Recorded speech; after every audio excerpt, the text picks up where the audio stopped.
देखिए बाबू, तो नॉर्मलिटी क्या होता है लिखा जाए, नॉर्मलिटी के बारे में लिखेंगे। पहले इंग्लिश से बोल रहा है, लिखेंगे लिखेंगे, बोले बाबू लिखेंगे।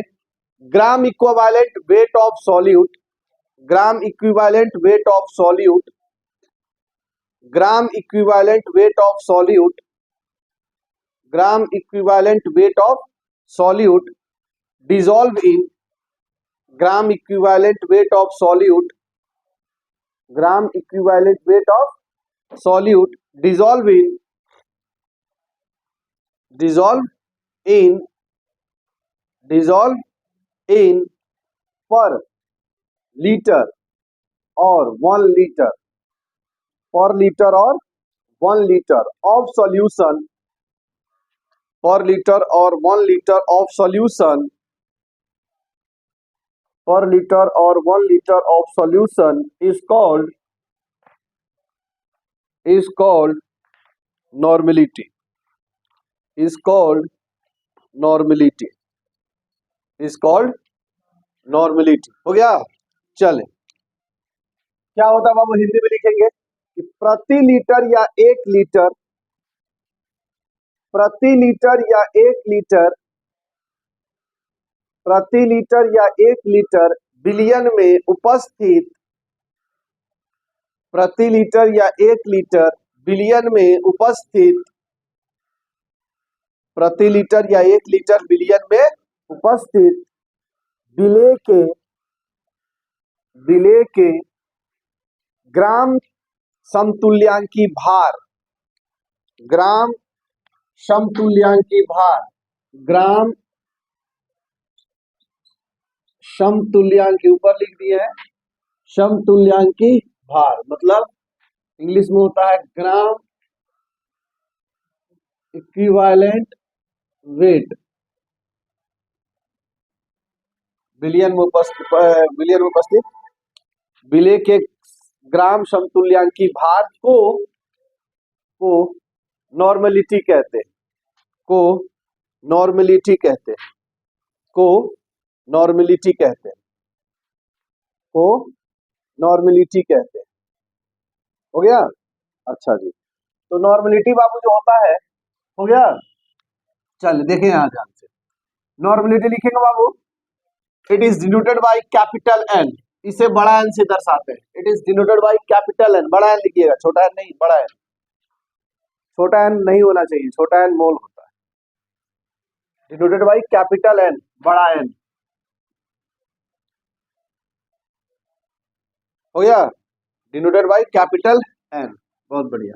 उसके बाद लिखेंगे it depend on temperature, it depend on temperature, यह ताप पर निर्भर करता है, यह ताप पर निर्भर करता है। इट डिपेंड ऑन टेम्परेचर, यह ताप पर निर्भर करता है, टेम्परेचर, यह ताप पर निर्भर करता है। हो गया जी। चलिए ठीक है, तो एक काम किया जाए बाबू, ऐसे सुनिए बाबू ध्यान से, ये नॉर्मलिटी रह गया, सही है जी। अब इस नॉर्मलिटी का क्या निकालते हैं, फॉर्मूला निकालते हैं। हमने बताया था कि फॉर्मूला ना रखने वाला चीज है ना कुछ भी, अगर डेफिनेशन हमको समझ में आया है तो फॉर्मूला हम उसी हिसाब से क्या कर देंगे, लिख देंगे। कैसे बोले तो बाबू, क्या लिखा है बोलिए तो फॉर्मूला में, नॉर्मलिटी बराबर क्या लिखे, very good, wait of solute, gram equivalent weight of solute है। हाँ, और हाँ, वेरी गुड, वॉल्यूम सॉल्यूशन कैसे निकाले वो बता रहे हैं।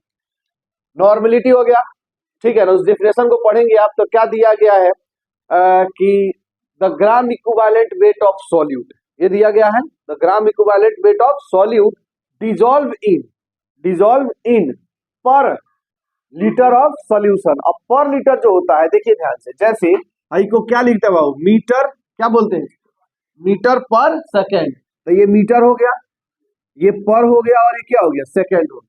समझ में आ रहा बात। तो उसी तरह से पर का निशान क्या होता है, बाई होता है, बट्टा होता है, मतलब ये होता है, ऐसा भी तो लिख सकते हैं इसको, समझे नहीं समझे। तो उसमें पर है तो इसीलिए हम लोग पर लगा देते हैं, यहाँ पर लगा दिए, सही नहीं सर। उसके बाद कह रहा है gram equivalent weight of solute. क्या कह रहा है बाबू? Gram equivalent weight of solute, weight of solute. सही है। कहाँ डिजोल्व है जी? सॉल्यूशन में। तो सॉल्यूशन क्या? Volume of solution. लीटर में है तो क्या हो जाएगा? Volume of solution. तो volume of solution, solution in litre, in litre. सही है जी। अच्छा, हिंदी में अगर लिखा जाए बाबू जरा, हिंदी तो इससे भी इजी होता है इंग्लिश वाला से। तो हिंदी में क्या हो जाएगा? नॉर्मलता। देखेंगे ध्यान से, नॉर्मलता क्या डिफिनेशन है बाबू? प्रति लीटर दिया है, प्रति। तो प्रति क्या होता है? ये हो गया प्रति। अरे इसको हिंदी में कैसे पढ़ते हैं? मीटर प्रति सेकंड पढ़ते हैं। तो ये किसका निशान हो गया? प्रति का हो गया। तो प्रति लीटर बिलियन में, तो जिसमें कहता है वो कहाँ जाता है? नीचे। और जो घुलता है वो कहाँ रहता है? ऊपर। तो क्या लिखेंगे बाबू? प्रति लीटर बिलियन, मतलब बिलियन का आयतन। यहाँ पे क्या लिखेंगे? बिलियन का आयतन। सही है, बिलियन का आयतन। किसमें बाबू? लीटर में। ऊपर क्या हो जाएगा बाबू? बिले का ग्राम समतुल्यांकी भार। बिले का ग्राम समतुल्यांकी भार को क्या कहते हैं? नॉर्मलता कहते हैं। बात समझ में आया? इसका यूनिट कोई आपसे पूछे कि सर इसका यूनिट क्या होगा? हर चीज का यूनिट होता है कि नहीं होता है? बहुत सारे यूनिट लेस भी होता है, लेकिन इसका यूनिट होता है। कैसे होता है देखिए।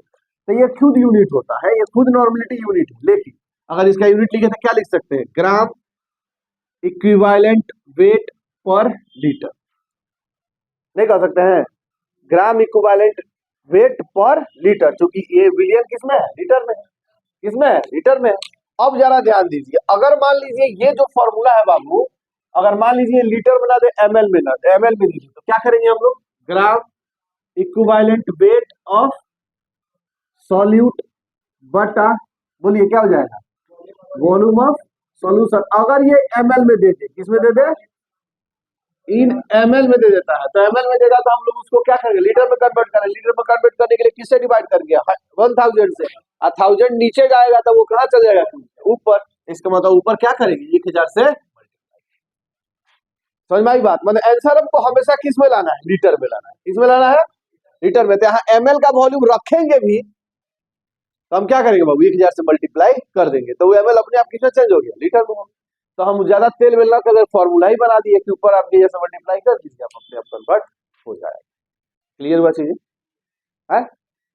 अब देखिए बाबू, इस डिफिनेशन में और इस फॉर्मूला में एक वो चीज है जो आपको कतई समझ में नहीं आ रहा होगा, और वो क्या है बताइए तो?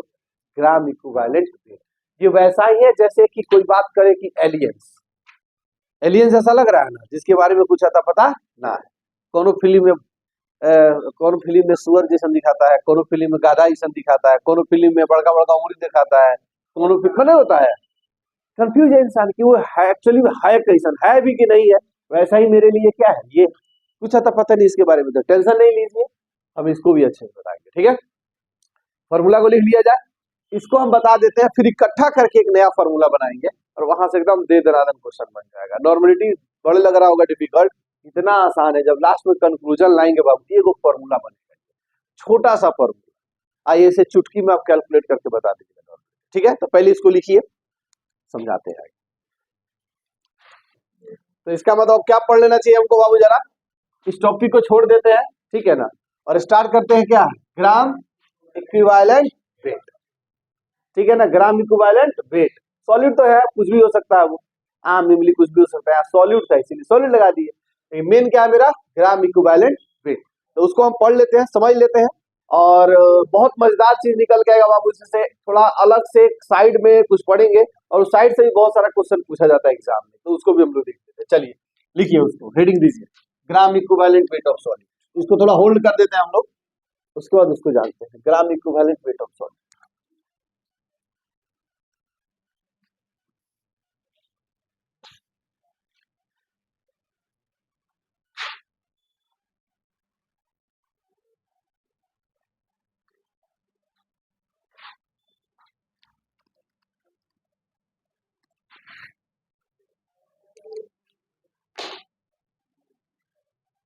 बोले जी,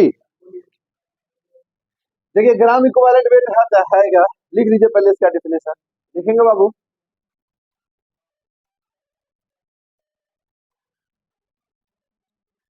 ए बाबू, the mass of the mass of the mass of any substance in gram the mass of any substance the mass of any substance in gram the mass of any substance in gram which is react with which is react with which is react with 1 gram of hydrogen which is react with 1 gram of hydrogen or 8 gram of oxygen or 8 gram of oxygen or 8 gram of oxygen or 8 gram of oxygen is called gram equivalent weight is called gram equivalent weight। लिखेंगे बाबू हिंदी में, किसी पदार्थ का ग्राम में वह द्रव्यमान किसी पदार्थ का ग्राम में वह द्रव्यमान किसी पदार्थ का ग्राम में वह द्रव्यमान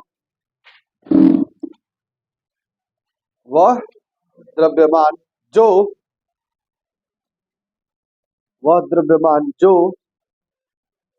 1 ग्राम हाइड्रोजन जो 1 ग्राम हाइड्रोजन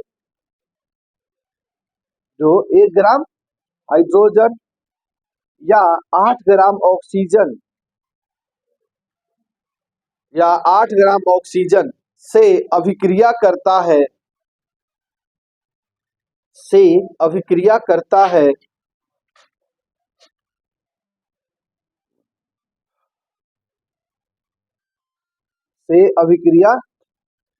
करता है उसे ग्राम समतुल्यांकी भार कहते हैं उसे ग्राम समतुल्यांकी भार कहते हैं। हो गया। अब सुनिए बाबू जरा ध्यान से, इसका मतलब क्या है जरा जान लिया जाए। ये तो डेफिनेशन हो गया, तो डेफिनेशन को जरा समझ लिया जाए, इसका क्या मतलब है। सुनिए, अगर ए बाबू ये डेफिनेशन क्या है, ग्राम इक्विवेलेंट वेट क्या है, प्रैक्टिकली समझते हैं, प्रैक्टिकल तौर पे या सामने जो दिखाई देते हमको कि एक्चुअली में है क्या। तो जरा ध्यान दे, ग्राम इक्विवेलेंट वेट का डेफिनेशन में लिखा कि the mass of any substance in gram मतलब कोई भी पदार्थ ले लीजिए, जैसे मान लीजिए हमने नमक ले लिया, कितना 10 ग्राम नमक ले लिया, कितना ले लिया 10 ग्राम। अब उस 10 ग्राम नमक में कितना ग्राम उस नमक का 10 ग्राम नमक का कितना ग्राम जो है बाबू हाइड्रोजन या ऑक्सीजन से क्या करे, ऑक्सीजन रिएक्शन कर सके। समझ में आ रहा है बात, हाइड्रोजन ऑक्सीजन से रिएक्शन कर सके। इसका मतलब बहुत ऐसा पदार्थ होता है। अच्छा ये बताइए, रिएक्शन 100% हो सकता है क्या कभी?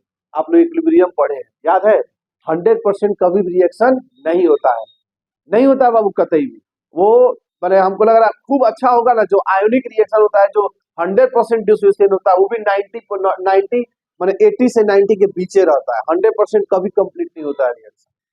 समझ में आ रहा है? जैसे रिएक्टेंट है ना, सुनिए क्या कहने का मतलब है कि ए और बी से रिएक्शन करके सी बना रहा है, ठीक है। तो हम ये अगर बोल देंगे कि ये कंप्लीट मतलब कह सकते हैं कि ये 100% का डिसोसिएशन है, मतलब पूरा तरीके से क्या है ये टूट जा रहा है और बन जा रहा है, तब भी 100% रहेगा तो 100% नहीं मानिएगा, कितना से 80 से 90% के बीच ये रिएक्शन कंप्लीट होता है, 100% नहीं होता है। बात समझे नहीं समझा? इसी पे इक्विलिब्रियम आ जाता है। इसी पे क्या होता है इक्विलिब्रियम आ जाने का मतलब क्या होगा, रिएक्शन वो कंप्लीट नहीं हो रहा। समझिए ध्यान से, अगर मैंने होता रिवर्सिबल वही रिवर्सिबल की बात कर रहे हैं। अगर कहने का मतलब ये बाबू कि 100% नहीं हो रहा है, इसका मतलब ये है कि इसका ऐसा तो कुछ वजन है जो रिएक्शन में भाग नहीं ले रहा है। कह सकते नहीं कह सकते? ए और बी का कुछ ऐसा पदार्थ है, ए और बी में कुछ ऐसा मतलब पार्ट है जो रिएक्शन में भाग नहीं ले रहा है। बात समझे नहीं समझे? तो उसी तरह से अगर बात करते हैं कि मान लीजिए कोई पदार्थ है जिसका वजन कितना है, 10 ग्राम। कितना वजन है? 10 ग्राम है। अब इस 10 ग्राम में कितना इसका वजन, 1 ग्राम की, 2 ग्राम की, कितना वजन 1 ग्राम हाइड्रोजन या 8 ग्राम ऑक्सीजन से ये क्या करे बाबू, रिएक्शन कर सकते। अब यहाँ लॉजिक क्या है वो समझिए बाबू ध्यान से। हाइड्रोजन से रिएक्शन करेगा तो वो क्या कहलाएगा, उसका क्या होगा, उसका होगा रिडक्शन। और ऑक्सीजन से रिएक्शन करेगा उसका क्या होगा, ऑक्सीडेशन है। और रिएक्शन दो ही तो करता है, या तो ऑक्सीडेशन करता है या तो रिडक्शन करता है। अरे कोवैलेंट में भी तो चार्ज इधर उधर होवे करता है ना जी। इसका मतलब या तो प्लस उस पे आएगा या तो माइनस आएगा। ऐसा कोई पदार्थ नहीं है जो प्लस माइनस ना आवे। वो एक मॉलिक्यूल मतलब सिमिलर होता है तो उसको कंसीडर ही नहीं करते हैं। समझिए बात। इसका मतलब क्या है कि ये किसी पदार्थ के कितना भाग रिएक्शन कर सकता है, मतलब कितना इलेक्ट्रॉन दे सकता है, ले सकता है, या कितना वजन दे सकता है, कितना वजन ले सकता है, इसी के बारे में इक्विवेलेंट में समझा रहा है। अब समझिए प्रैक्टिकली अपने शरीर पे बताते हैं। जैसे मेरा पूरा ये है बाबू, पूरा वजन है मान लीजिए 70 की, ठीक है ना। तो ये बताइए इस पूरे शरीर में पढ़ाने में कौन सा हिस्सा भाग ले रहा है, कौन सा हिस्सा भाग ले रहा है? हार्ट ले रहा है, अंदर का किडनी ले रहा है, ज्यादा दिमाग, उसके बाद हाथ आंख भी है, लेकिन ज्यादा किसका? अरे आपके पास भी तो, सबके पास हाथ है, लेकिन मेरे पास एक्स्ट्रा क्या है, एक दिमाग है उसका, केमिस्ट्री वाला दिमाग थोड़ा सा है। बात समझ में आया ना बाबू है? तो मेरे शरीर का वो कौन सा भाग जो केमिस्ट्री पढ़ाता है उसी को क्या बोलेंगे, ग्राम इक्विवेलेंट, या उसी को क्या बोलेंगे, शिक्षक बोलेंगे। समझ में आ रहा बात? केमिस्ट्री का शिक्षक बोलेंगे। उसी तरह से इसका भी डिफिनेशन लिखा है कि पूरे पदार्थ का वो भाग जो 1 ग्राम हाइड्रोजन या 8 ग्राम ऑक्सीजन से रिएक्शन करता है उसको क्या बोलते हैं, ग्राम इक्विवेलेंट वेट। क्लियर हुआ चीज है? पूरा वजन से मतलब नहीं है हमको, उस वजन से मतलब है जो अभिक्रिया में भाग लेता है। क्लियर हुआ कि नहीं हुआ? तो इसका मतलब ये कंसिडरेशन सिर्फ और सिर्फ किसके लिए होगा, या तो एसिड के लिए होगा, तब बेस के लिए होगा, Cl2 के लिए होगा। Cl2 बाई का वही अगर हम को चार्ज होता है तो इसका हम बातें नहीं करेंगे। हम किस पे बात करेंगे ज्यादा, हम बात करेंगे एसिड या बेस पे। तो चलिए जरा ध्यान दीजिए, समझ में आया बाबू? मतलब देखो ये कहीं आपको मिलेगा नहीं। हम आपको चैलेंज करते हैं, आप मैंने 100 नहीं 1,00,000% किसी बेटी या किसी भी बच्चे के कॉपी में जाएगा कभी भी देख लीजिए, नहीं मिलेगा। ये हम चैलेंज करते हैं, आप हो तो बता दीजिए। और इस चैलेंज में दम इतना है कि 99.9% ले सकते हैं। अब इतना छोड़ देना है, कौन टीके कौन और ही होगा, कोई पढ़ाता होगा, रेयर चांस है बाबू, नहीं है पॉसिबल। ये सब टच नहीं करता है, बात समझे, छोड़ देता है ऊपर ऊपर से पढ़ा के, बस ज्यादा करेगा तो ग्राम इक्विवेलेंट का फॉर्मूला लिख के खत्म कर देगा। बच्चा ग्राम इक्विवेलेंट के बारे में सोचते में बेहोश हो जाता है कि आखिर है क्या, कुछ नहीं है। क्लियर हुआ बाबू ना? मतलब पूरा वजन का वो भाग जो 1 ग्राम हाइड्रोजन, अब हाइड्रोजन क्यों कह रहे हैं आप वो मत कहिए, आप कह दीजिए कि अब कहने मतलब हाइड्रोजन कह रहे थे फिक्स हो जा रहा है। हाइड्रोजन कहने से क्या हो जा रहा है, फिक्स हो जा रहा है कि उसमें 1 इलेक्ट्रॉन होता है। बात समझे नहीं? से फिक्स हो जा रहा है कि रिडक्शन हो रहा है, ऑक्सीडेशन हो रहा है। और नहीं कहिएगा तो फिर लंबा चौड़ा बात कहना पड़ेगा। तो इसलिए एक हाइड्रोजन को आदमी से काम क्या हो जा रहा है, निपट जा रहा है। तो 1 ग्राम हाइड्रोजन या 8 ग्राम ऑक्सीजन, अब सोचिए ये भी कितनी खूबसूरती वाला बात है। 1 ग्राम हाइड्रोजन बोला है, हाइड्रोजन में कितना प्रोटॉन होता है, 1। कितना होता है, 1। इलेक्ट्रॉन कितना होता है, 1। ऑक्सीजन में कितना प्रोटॉन होता है, 8। इलेक्ट्रॉन कितना होता है, 8। समझ में आ रहा है कहां से 8 बोला गया है?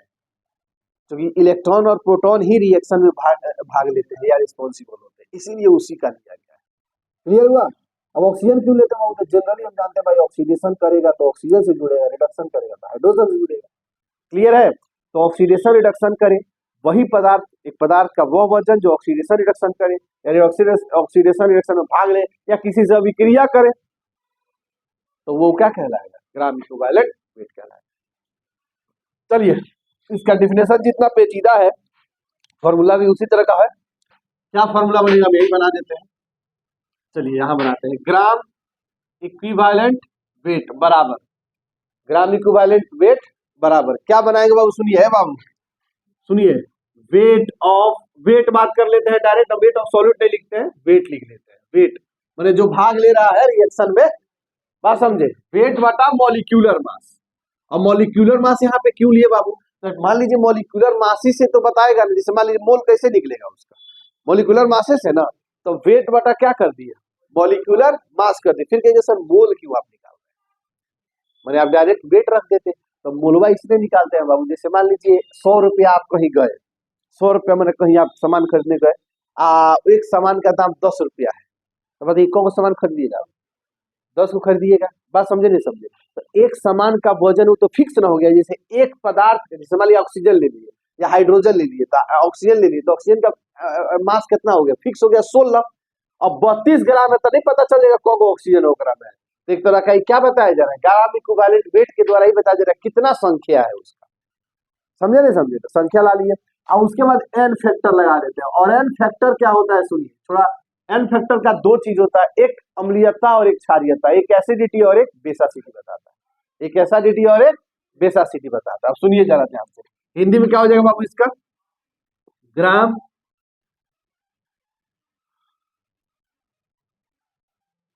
ऊपर में लिख देगा बराबर हो जाएगा क्या बाबू, भार बटा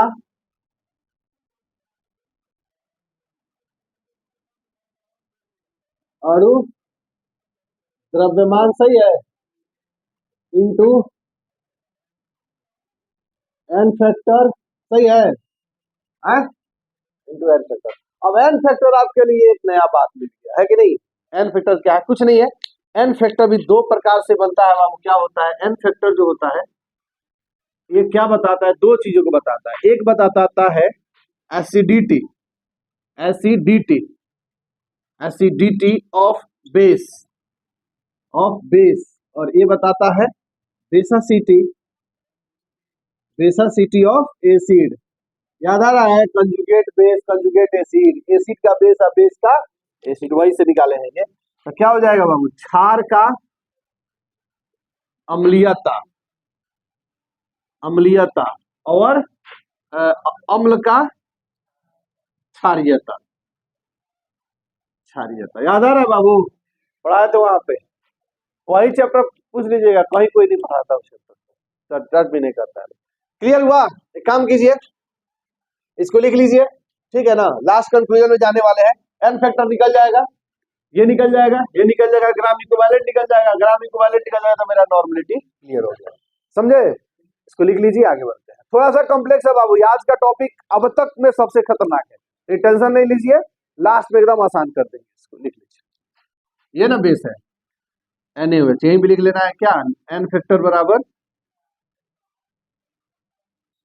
एन फैक्टर बराबर नंबर ऑफ, सुनिए जैसे NaOH ले लेते हो, NaOH कैसे टूटेगा, Na प्लस में OH माइनस में, बताइए इसका एन फैक्टर कितना हो जाएगा, एन फैक्टर कितना हो जाएगा, एक हो जाएगा, कितना हो जाएगा, एन फैक्टर एक हो जाएगा, अगर यहाँ पे थोड़ा देखिए, ये तो बहुत कम आता है, बहुत रेयर केस में आता है, ज्यादा इससे आता है क्वेश्चन, इसका हम एक बता देते हैं ट्रिक, डायरेक्ट ट्रिक बता देते हैं, ठीक है ना, चाहे इतना नहीं करना, ट्रिक में क्या है, जब भी कोई एसिड दिखे, जैसे H2SO4 H3PO4 कुछ भी दिख जाए, उसको क्या करना है, दो पार्ट में बांट देना है, कितने पार्ट में, दो पार्ट में, यहाँ पे लिख लेना है hydrogen, number of hydrogen, number of hydrogen मतलब हाइड्रोजन की संख्या, क्या लिख लेना है, हाइड्रोजन की संख्या, यहाँ क्या लिख लेना है, यहाँ लिखना है ऑक्सीजन की संख्या माइनस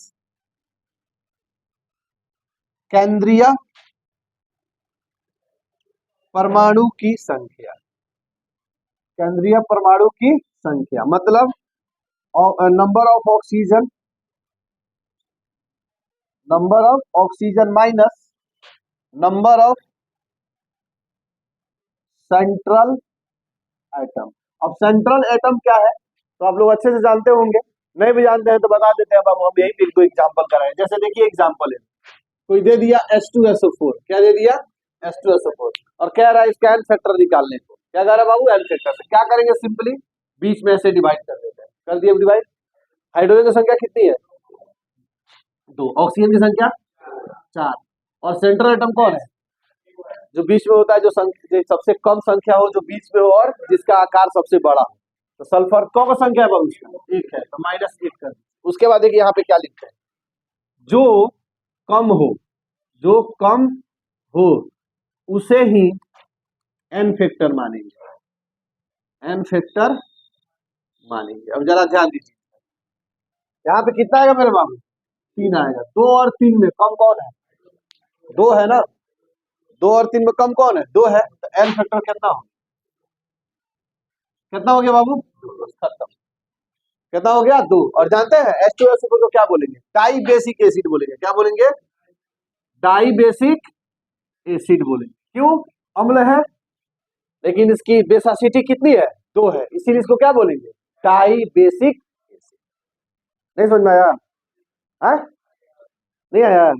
यहाँ से ऐसे एग्जाम्पल, इसमें क्या हाइड्रोजन यहाँ लिख दी बाबू, हाइड्रोजन संख्या, और यहाँ ऑक्सीजन की संख्या कितनी है? 4।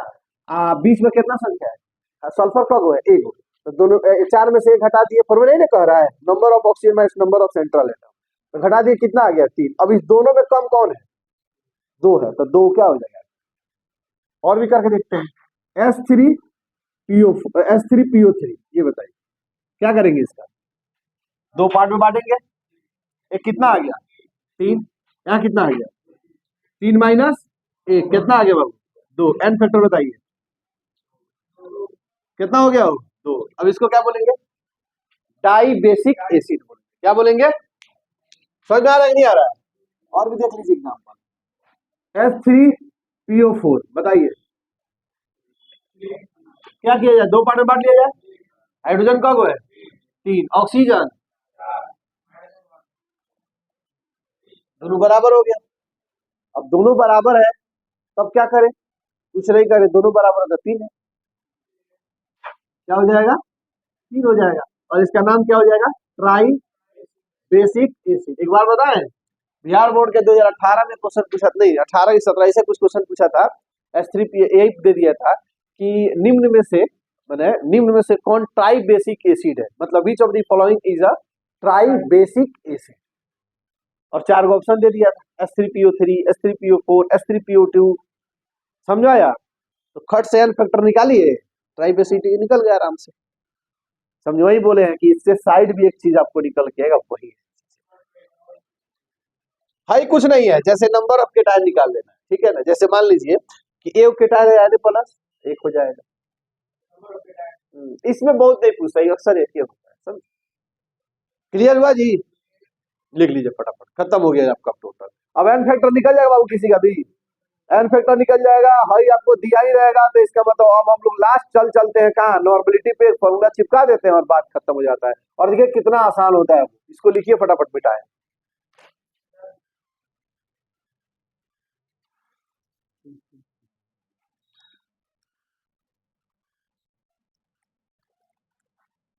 समझ में आया ना वही? आ गया है ना? आप लोग आया कि नहीं समझ में? सब 3 बजे आकर के बाबू आप लोग यही पे है ना? देखिए मैं क्या आउट ऑफ देखिए आउट। अच्छा लोग ये खाते हैं लोग। ओहो, अच्छा ठीक है, तब मैनेज करिएगा लोग।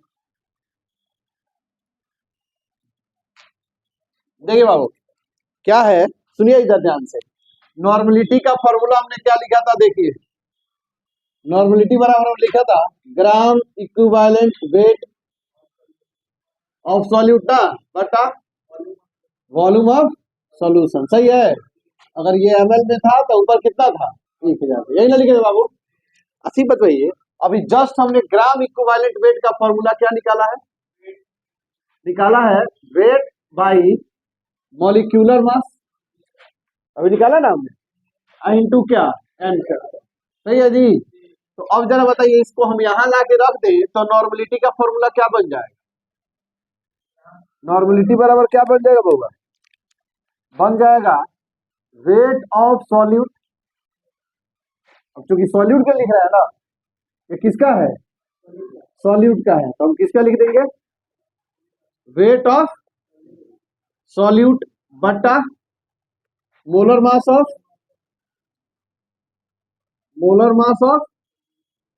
सॉल्यूट।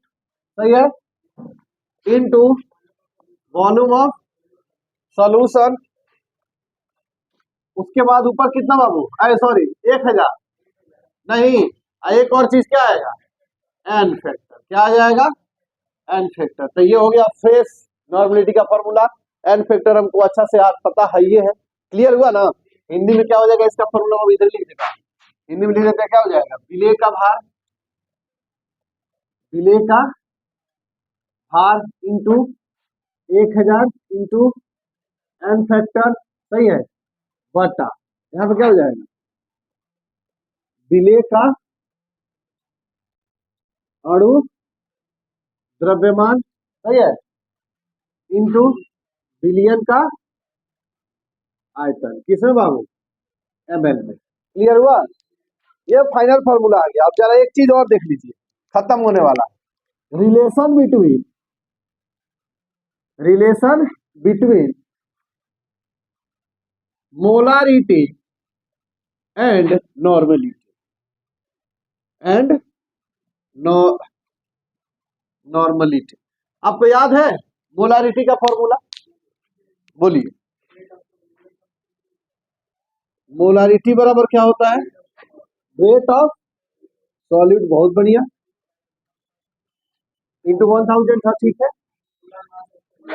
उसके बाद मोलर मास ऑफ सॉल्यूट, सही है, इंटू वॉल्यूम ऑफ सॉल्यूशन, किसमें बाबू, यही ना। ए भाई मेरे, एक बार जरा देखिए, जो घेरा लगा रहे हैं उसको जरा ध्यान से देखिएगा, ये देखिएगा किसके बराबर दिख रहा है आपको, wait of solute, weight of solute 1000 1000, molar mass of solution, molar mass of solute, volume of solution, clear हो रहा है। हम इसके जगह पे मोलारिटी नहीं लिख सकते हैं, तो नॉर्मलिटी का फॉर्मूला क्या हो जाएगा, मोलारिटी इंटू, ना बोले जो एकदम छोटा सा छुटकी सा आएगा। अब बताइए किसी का भी मोलारिटी निकाल तो हम आराम से सकते हैं, नॉर्मलिटी तो देख के बता देंगे, H2SO4 का 2, H3PO4 का 3, खटाक से निकाल के मल्टीप्लाई करके आंसर लिया ले देंगे। कुछ करना है, कुछ करना है जी, खत्म हो जाए, कल क्वेश्चन कराते हैं इसी पे।